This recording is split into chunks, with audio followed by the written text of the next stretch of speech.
Sir அடுத்து சொல்ல பாருங்க, அறிவு அற்றம் காக்கும் கருவி.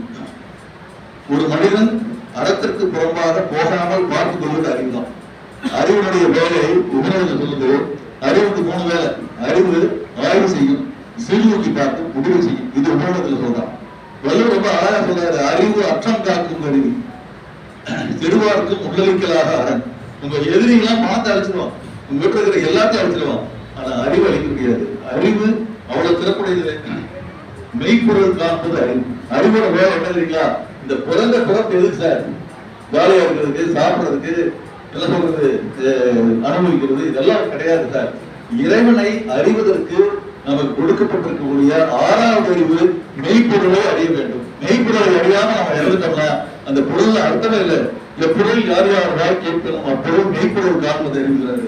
அது அறிவுடையார் எல்லாம் உடையார், அறிவுடையார் என்னுடைய அறிவுக்கு பத்தி சார் நிறைய பேசியிருக்காரு சார். இது இந்த ஒரு அதிகாரத்துல எடுத்துக்கிட்டேன், நிறைய அதிகாரங்கள் இருக்கு. அறிவுனா என்னென்ன தனித்தனியா அதிகாரம் இருக்கு.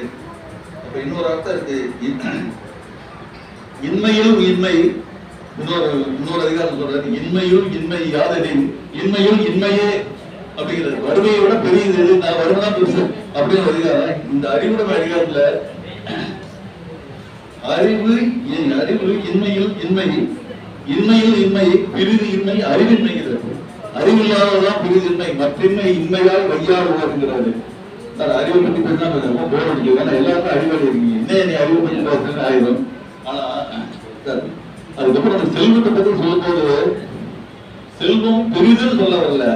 ஆனா வள்ளுவர் சொல்றாரு, இந்த செல்வத்துல பலரும் பயனட வேண்டும். செல்வத்தால பயன் இல்ல, தானும் துவான் பிறரை கொண்டு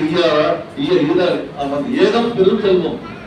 செல்வம் ஒரு கேன்சர் ஏதாவது சும்மா செல்வத்துல ஏன் தெரியுமா? நான் வடை சாப்பிட்டா தான் மனவருக்கு வடை வாங்கி கொடுப்பேன், நானே வடை சாப்பிடலாம் அவருக்கு கொடுப்பேன். தானும் துவான் பிறரை கொண்டு ஈடுபடாதா ஏதம் பெரும் செல்வாரு. செல்வம் நோயினாரு, செல்வத்தை சாதாரணமா சொல்லல.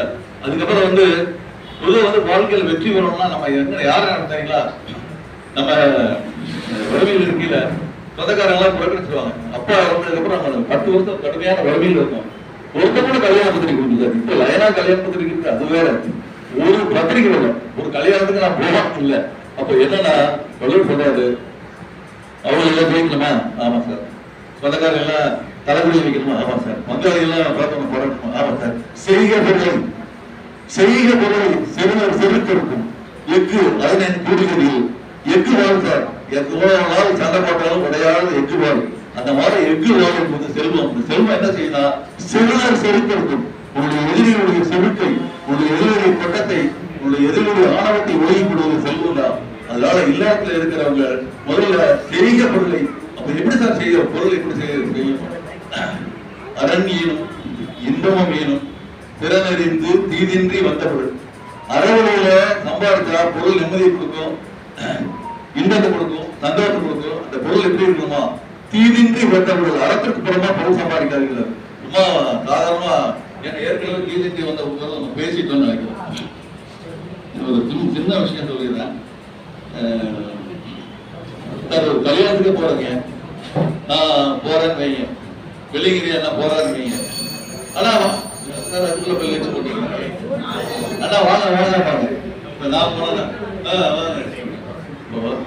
செல்வரை எல்லாரும் செய்வர் சிறப்பு, இல்லாதை எல்லாரும் எழுதுவது. இல்லாதவனுக்கு இல்லடை இல்லை சார், இல்லாதவனுக்கு வழியில சார். செல்வத்தை சேர்த்து சார், செல்வத்தோட அறத்தையும் சேர்த்து கழுங்கிறதா ஒருவருடைய முக்கியமான கருத்து. அதோட முடிஞ்சது சார். ஆரோக்கியம் ரொம்ப முக்கியம் சார். ஆரோக்கியத்தை பத்தி ஒரே வார்த்தை சொல்றேன். டாக்டர் இருக்காரு, மருந்தென வேண்டாமாம் யாக்கைக்கு அருந்தியது அற்றது போட்டு. பசிச்சா மட்டும் சாப்பிட்டா இதுதான் டவுட். நீங்க எவ்வளவு வேணாலும் பேசலாம், கருத்து வேணாலும் பேசலாம். பசிச்சா சாப்பிடுவோம், கூப்பிட்டாலும் சாப்பிடாதீங்க.